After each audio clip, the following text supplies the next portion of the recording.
Hi friends, welcome back to 5 star rating kitchen. ఇవాళ వీడియోలో ఆరోగ్యానికి ఎంతో మేలు చేసి పెసలతో ఒక కొత్త స్నాక్స్ తయారు చేసుకుందాం. పండగలప్పుడు కానీ పిల్లలు ఆకలి అన్నప్పుడు ఇలా చేసి పెట్టండి. దీంతో పాటు చెక్కలు చాలామంది గుర్తొస్తూ ఉంటాయి. ఇవి చేయాలంటే చాలా కష్టంగా ఫీల్ అవుతూ ఉంటారు. కానీ అరగంటలో 150 చెక్కల వరకు ఈజీగా చాలా సింపుల్గా ఎలా తయారు చేసుకోవాలో ఈ వీడియోలో తెలుసుకుందాం. ఒక బౌల్ తీసుకొని దానిలో అరకప్పు వరకు పెసలు తీసుకోండి. ఇక్కడ నేను 3 పెసలు తీసుకుంటున్నాను. మీకు కావాలంటే మామూలు పెసరపప్పు అయినా తీసుకోవచ్చు.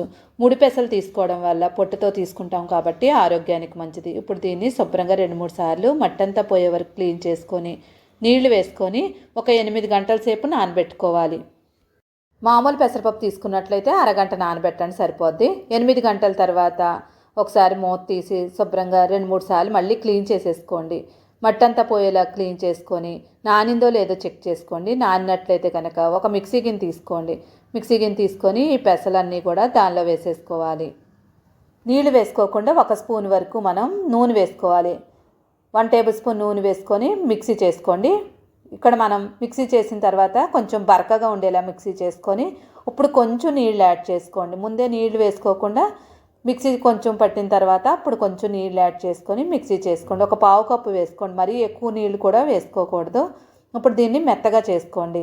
ఇలా మెత్తగా అయిన తర్వాత ఒక ప్లేట్ తీసుకొని దానిలో 2 కప్పుల వరకు మైదా తీసుకోండి. కావాలనుకుంటే మైదా ప్లేస్లో గోధుమ పిండి కూడా తీసుకోవచ్చు. రుచికి తగినట్లుగా ఉప్పు వేసుకొని 1 స్పూన్ వరకు జీలకర్ర వేసుకోండి.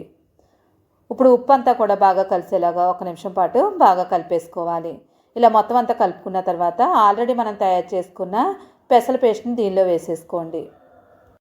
ఇప్పుడు మనం ఇది పిండిలో బాగా కలిపేసుకోవాలి. ఇక్కడ మనం చపాతీకి ఎలా కలుపుకుంటామో అలా ఉండేలాగా మనం ఈ పిండి అంతా కూడా కలుపుకోవాలి. ఒకవేళ మనకి పిండి పట్టినట్లయితే కనుక పిండి వేసుకుంటూ కలుపుకోవాలి. ముందు ఒక 2 కప్పులు వేసుకోండి. ఇలా చేతికి అంటుకుంటుంది కాబట్టి మళ్ళీ ఇంకో కప్పు వరకు నాకు పిండి పడింది. మొత్తం 3 కప్పుల వరకు పిండి వేసుకోవాలి.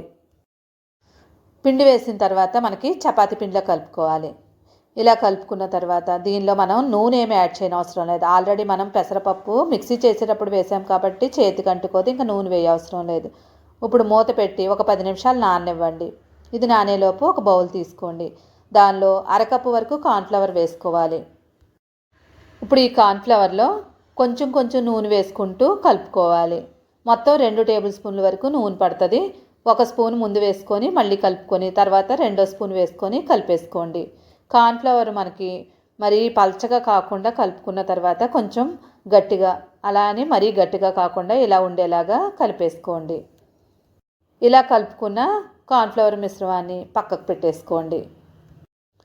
ఇప్పుడు కలిపి ఉంచుకున్న పిండిని మళ్ళీ మూత తీసి ఒక 4-5 నిమిషాల పాటు బాగా కలుపుకోండి. చూడండి, కలుపుకున్న తర్వాత మనం నానబెట్టిన తర్వాత 10 నిమిషాల్లో మెత్తగా అవుతుంది. ఇలా మళ్ళీ 2-3 నిమిషాలు బాగా కలుపుకోవడం వల్ల మనకి లేయర్లు చక్కగా వస్తాయి. ఇప్పుడు వీటిని మనం పెద్ద పెద్ద బాల్స్ లాగా డివైడ్ చేసుకోవాలి. ఇక్కడ నేను తీసుకున్న పిండికి ఒక 5 వరకు పెద్ద ముద్దలు అవ్వాలి. చిన్నవి మాత్రం చేయకండి, పెద్ద పెద్ద బాల్స్ చేసుకోండి. ఇప్పుడు ఒక దాన్ని తీసుకొని పూరీపేట కానీ లేదంటే బండ మీద కానీ పిండి జల్లేసుకుంటూ దీన్ని చపాతీ ఎలా చేసుకుంటామో అలాగా చేసుకోవాలి. ఇక్కడ పిండి ముద్ద మనం ఎక్కువ తీసుకున్నాం కాబట్టి పెద్దది అవుతుంది. చపాతీలాగా ఇలాగా సన్నగా కాకుండా లావుగా కాకుండా ఉండేలాగా ఇలాగ ఒత్తేసుకోండి. ఇలా ఒత్తుకున్న తర్వాత దానిపైన మనం కలిపి ఉంచుకున్న కార్న్ఫ్లవర్ మిశ్రమాన్ని దీనిపైన స్ప్రెడ్ చేసేసుకోండి. ఇలా కార్న్ఫ్లవర్ మిశ్రమం వేయడం వల్ల మనకి లేయర్లన్నీ కూడా ఒకదానికొకటి అంటుకోకుండా ఒకదానికొకటి సపరేట్గా ఉన్నట్లుగా చక్కగా క్రిస్పీగా వస్తాయి. ఇలా మొత్తం అంతా స్ప్రెడ్ చేసుకున్న తర్వాత ఇప్పుడు మడత పెట్టుకోవాలి. లేయర్లా కావాలనుకున్నప్పుడు మడతలు ఎక్కువగా ఉండాలి. చూడండి, అటునుంచి ఒకటి ఇటునుంచి ఒకటి ఇలాగ ఫోల్డ్ చేసుకోండి. ఇప్పుడు కింద నుంచి పైకి మళ్ళీ కింద నుంచి పైకి ఫోల్డ్ చేసుకోవాలి. మళ్ళీ కార్న్ఫ్లవర్ మిశ్రమాన్ని వేసుకొని మళ్ళీ స్ప్రెడ్ చేసుకొని మళ్ళీ కింద నుంచి పైకి పైనుంచి కిందకి ఇలా చేసుకున్న తర్వాత మధ్యలోకి మళ్ళీ పిండి జల్లేసుకొని మళ్ళీ మనం చపాతీలా చేసుకోవాలి. అయితే ఈసారి మనకి చపాతీ అనేది రౌండ్గా రాదు, కొంచెం పొడవుగా వస్తుంది. ఎందుకంటే మనం తయారు చేసుకుంది కొంచెం పొడవుగా ఉంది కాబట్టి. మళ్ళీ లేయర్లా కావాలనుకుంటే మళ్ళీ మనం స్ప్రెడ్ చేసుకోవాలి. కంపల్సరీ 2 సార్లు మాత్రం మడత పెట్టుకోవాలి. ఈసారి మనం మడత పెట్టేటప్పుడు ఇందాక మనం కింద నుంచి పైకి మడత పెట్టాం కదా, ఇప్పుడు సైడ్ నుంచి మడత పెట్టుకోవాలి. మధ్యకి మడత పెట్టుకోవాలి. అటు నుంచి సైడ్కి ఇటు, ఇటు నుంచి సైడ్కి ఇటు ఇలా మధ్యకి మడత పెట్టేసుకోవాలి. ఇలా మడత పెట్టుకున్న తర్వాత ఇప్పుడు దీన్ని కట్ చేసుకోవాలి. కట్ చేసుకునేటప్పుడు సైడ్కి తిప్పేసుకొని అటు చివర ఇటు చివర పక్కకు తీసేసుకొని ఇప్పుడు మొత్తం అంతా కూడా లావుగా లేకుండా సన్నగా ఉండేలాగా కట్ చేసుకోండి. మొత్తం అంతా కూడా ఇలాగే కట్ చేసుకోవాలి. కట్ చేసిన తర్వాత ఒకసారి చూడండి, ఇలాగా లేయర్లా కనిపించాలి. ఒకవేళ ఇలా లేయర్లా కనిపించినట్లయితే మళ్ళీ మడత పెట్టేసుకోండి. మొత్తం అన్నీ కట్ చేసుకున్న తర్వాత అన్నీ ఒక ప్లేట్లోకి పెట్టేసుకోండి. ముందే అన్నీ రెడీ చేసుకొని పొయ్యి మీద అప్పుడు కడాయి పెట్టుకొని ఆయిల్ హీట్ చేసుకోవాలి. చూసారు కదా, చాలా సింపుల్గా తయారు చేసుకోవచ్చు. ఇంకా టేస్ట్ కూడా చాలా బాగుంటాయి. నూనె బాగా వేడైందో లేదో చూసుకోండి. మరీ ఎక్కువ అయితే వేడవకూడదు. నూనె వేడైన తర్వాత మీడియంగా ఉన్న తర్వాత మొత్తం అన్నీ వేసేసుకోండి. అయితే వేయించేటప్పుడు హై ఫ్లేమ్లో కాకుండా మీడియం ఫ్లేమ్ మీద పెట్టుకొని వేయించుకోవాలి.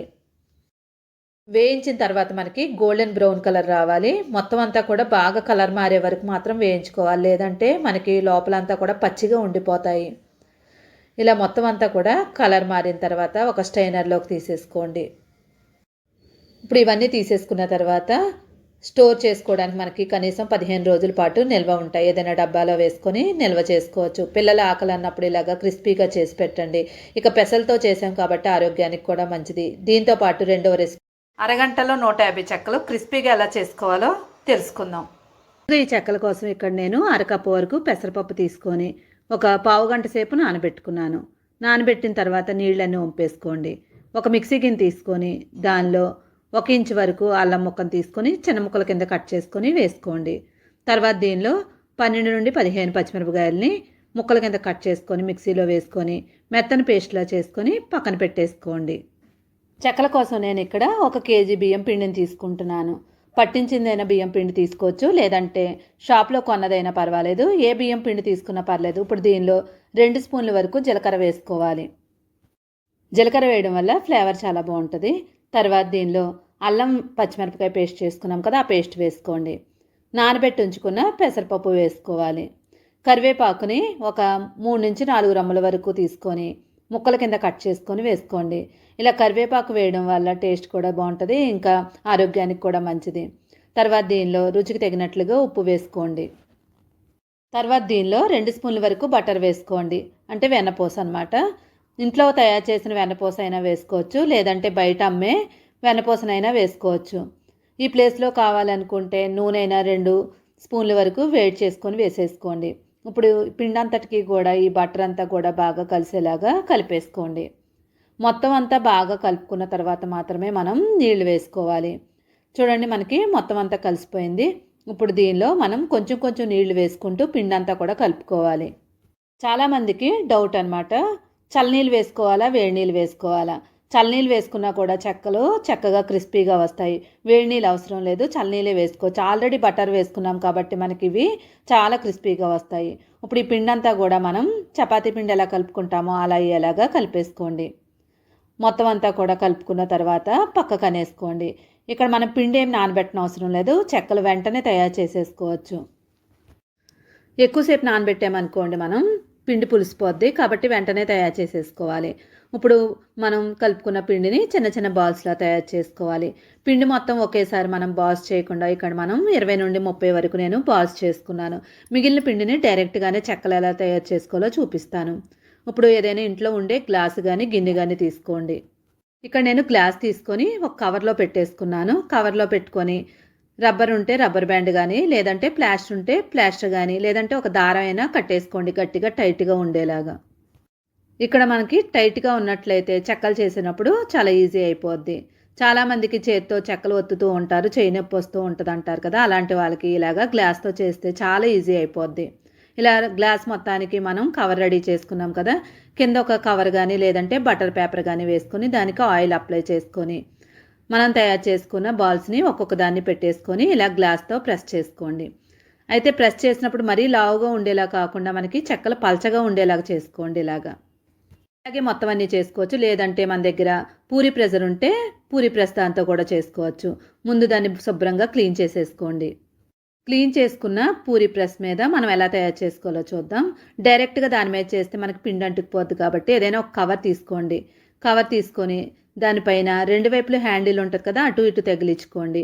మనకి కవర్ పడిపోకుండా ఉంటుంది ఇలా చేసినట్లయితే. ఇప్పుడు ఆయిల్ అప్లై చేయండి. కవర్ కింద పైన కూడా రెండు వైపులా ఆయిల్ అప్లై చేయండి. అప్పుడే మనకి కవర్ అంతా కూడా ముందుకు రాకుండా స్టిక్ అయి ఉంటుందన్నమాట. ఇప్పుడు పిండిని తీసుకొని ఒక ముద్ద మధ్యలో పెట్టేసుకొని గట్టిగా ప్రెస్ చేసేసుకోండి. పిండి రౌండ్ బాల్స్లో చేయవసరం లేదు. డైరెక్ట్గానే మనం పిండి ముద్దను కొంచెం పెట్టేసుకున్నట్లయితే మనకి రౌండ్గానే వచ్చేస్తాయి. ఇలాగే మనం ఒక అరగంటలోనే నేను ఇక్కడ 150 వరకు చెక్కలు రెడీ చేసేసుకున్నాను. చెక్కలు ఒకేసారి మనం తయారు చేసుకోని అవసరం లేదు. నేను ఇక్కడ 30 వరకు తయారు చేసుకున్నాను. ఇప్పుడు పొయ్యి మీద ఒక ప్యాన్ పెట్టుకొని దానిలో ఆయిల్ వేసుకొని ఆయిల్ హీట్ అయిన తర్వాత ఇక్కడ మనం తయారు చేసుకున్న చెక్కల్ని వేసేసుకోవాలి. మనం దానిపైన ఒకదానిపైన అయినా ఒకటి వేసేసుకోవచ్చు. 20 వరకు వేసుకోవచ్చు ఒకేసారి. ఒకదానికొకటి అంటుకోదు. వేగిపోయిన తర్వాత మనకి ఒకదానికొకటి సపరేట్ అయిపోతాయి. ఇలాగే ఎర్రగా అయ్యే వరకు వేయించేసుకోండి. వేగడానికి మనకు టైం పడుతూ ఉంటుంది. ఆ సమయంలో మనం చెక్కలు గబగబా చేసుకుంటూ ఉండొచ్చు. ఇప్పుడు ఒక ప్లేట్లోకి టిష్యూ పేపర్ ఉంటే టిష్యూ పేపర్ వేసుకొని దాంట్లో వేసేసుకోండి. ఆయిల్ మనకి ఏమైనా ఎక్స్ట్రా ఆయిల్ ఉంటే టిష్యూ పేపర్ పీల్ చేసుకుంటుంది. అలా ఒక 5 నిమిషాలు ఉంచిన తర్వాత డబ్బాలోకి స్టోర్ చేసుకోవాలి. చిన్న చిన్న టిప్స్ పాటించినట్లయితే చెక్కలు చేసుకోవడం చాలా సులభం. పిల్లలు స్నాక్స్ అన్నప్పుడు ఇలాగా సింపుల్గా చేసి పెట్టండి. వీడియో నచ్చితే లైక్ చేసి ఛానల్ సపోర్ట్ చేయండి. Thank you.